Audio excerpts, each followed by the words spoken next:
With the way the world is currently, a common question we get is how to retain existing team members and how to get new team members to come to your business when they've got a myriad of choices. A great way to achieve this is implementing a bonus strategy. And in today's video, I want to share with you the 4 steps to an effective bonus strategy.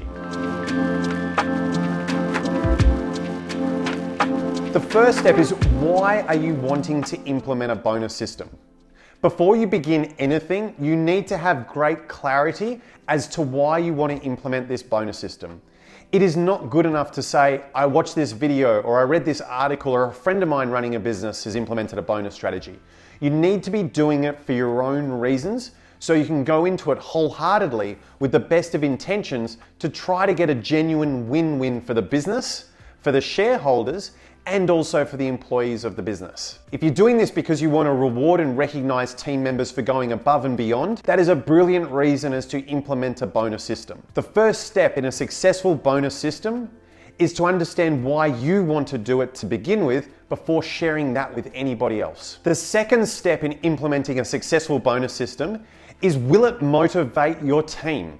We've just discussed around the first step being something that you have to buy in at an individual level to execute this bonus system. But if you implement a bonus system, will it be something that motivates your team members? There is no purpose in doing a bonus system if it is not going to motivate them to go above and beyond the expected level of performance. And notice the words expected level of performance. If this is the standard you expect and your team is down here, you shouldn't reward them just for getting to the level expected. That's what they get paid a wage for. We need to motivate them to go above and beyond that level as a team member and as a collective team. I know of one business that didn't go ahead with a bonus system for the simple reason that the majority of people working in the business felt like they were fairly remunerated to begin with and were already giving, in their opinion, the best of efforts. So it was a fair win-win and equal relationship. I personally always argue that you can always extract more value from people, and that sounds very transactional, and a bonus system is a great way to achieve that. But this business decided not to go ahead with it.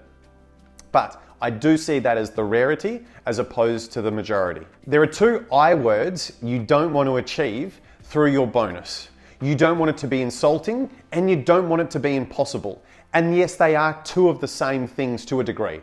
Firstly, when we say insulting, if somebody is earning, say, $100,000 a year, and when they look at the bonus and they go, the most I could achieve through all of this might be $1,000 for the whole year, that's not really going to move the needle in terms of the desired outcome for extra and beyond the expected efforts from that team member. Also, you don't want it to be perceived as impossible. It might be a very generous bonus that you might be offering, but the chance of someone achieving it might be slim to none. Before we move away from step 2, we need to determine what's a level of bonus that will motivate our team to go above and beyond the minimum expectations in their role. The third step in a successful bonus system is your priorities. And those priorities are firstly business, secondly shareholders, and thirdly employees. You might be watching this going, Brendan, you just said a minute ago the most important part of a bonus strategy is to recognize and reward your team for going above and beyond. How can they be the third priority? Well, this is why it's a bonus. You think about recognition, and I mean financial recognition. The first point we need to achieve is safety for the business. If you don't have a business that's in good financial stead, it doesn't matter what bonuses you pay. The business, as soon as it achieves some sort of downturn or negative consequence, it might not have the financial strength to do it. You can't then employ people, let alone pay them a bonus. So the first thing we need to achieve is to provide financial security to the people who are employed within the business. Therefore, the first part of this step is to understand what the minimum return the business needs to generate before anyone gets rewarded, before shareholders, before employees. Then you might be saying, well, why are shareholders second and employees third? Well, who hasn't been paid yet at this point in time? We've provided enough security for the business. Then the second question becomes, well, employees have already been paid through their wage, but shareholders at this point in time haven't received anything. So the next part is working out what is the minimum return the shareholders need to receive before employees get a bonus. So number 1, how much is the business going to earn? Number 2, how much is going to be received by the shareholders? Then after those 2 numbers are understood, we can then work out from what is left how much can be given to the employees. Before walking away from step 3, we need to ensure that all 3 parties have reasonable expectations. You can't expect, as we said before, to have an impossible target that means the business and the shareholders might get looked after, but the employees don't get anything. Also, you don't want an insulting target where they get pennies on the dollar for the efforts they're putting into the business. The 4th and final step of a successful bonus strategy is the mechanics around that bonus strategy. There are a few important components around a successful bonus strategy. The first thing is you want to ensure that the bonus strategy and the calculation you've got in place doesn't risk the financial well-being of the business.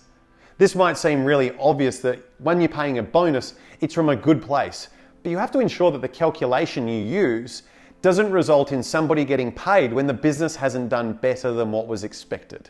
My personal preference is whenever implementing a bonus system, using gross profit dollars as your metric, because gross profit dollars speaks to the ultimate output of your business. Gross profit dollars is influenced by most people within your business, whether that's sales and marketing, whether that's operations, they all influence gross profit. And also the reason we don't include net profit is because budgets and overhead cost control should really be the responsibility of management and a select few, not the totality of the business. But gross profit doesn't reward people for just selling more and unprofitably, and net profit is probably too harsh to track, and also it might not be a number you want to share with the rest of your team. Therefore, gross profit dollars I recommend as the metric for your bonus system. The next component of good mechanics around your bonus system are the behaviours you want to recognize and reward from your team, the ones that are incentivized within your bonus. You don't want to have people knocking down other people within the business so they can try to get a bonus. You want it so, to use the cliche, you're all rowing in the same direction at the same rhythm at the same time. You can also use your bonus system as a way of recognizing and capturing those soft skills and those intangible elements that make somebody a desirable team member. It can be punctuality, it can be the way they present, it can be their demeanor around the office. I know a number of businesses where they've incorporated a no DH policy, and you can probably work out what the DH stands for, policy to ensure that they get a bonus. Be a good person, do the work, and you'll get recognized. The next component is making sure people feel like they can influence the outcome.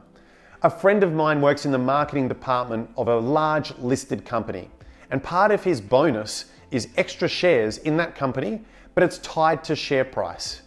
Does he feel like he has any control over that outcome? Of course not. He is an individual cog in a massive, massive wheel. And even if that wheel achieves great things, the share market might not necessarily reflect it because of what's going on in the greater economy.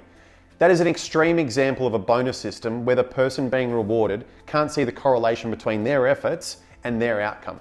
The last component within this is, do they understand the calculation for their bonus itself? All jokes aside, you don't want it being done solely by an accountant. It's going to be super complex. But in all seriousness, you need to make sure that whether it's your most junior of employees to the most senior of executives, they understand how the bonus is derived and how the bonus is calculated. Because you can't motivate somebody, as we said before, if they don't understand what they're working towards and why they're working towards it. So that's a successful bonus system. Number 1, understand why you're implementing the bonus system for yourself and for your business. Number 2, do you believe that your team will be motivated by a bonus system to go above and beyond what is expected of them? Number 3, working out your priorities. It's business, then shareholder, then employees. And lastly, look at the mechanics of what makes a successful bonus system.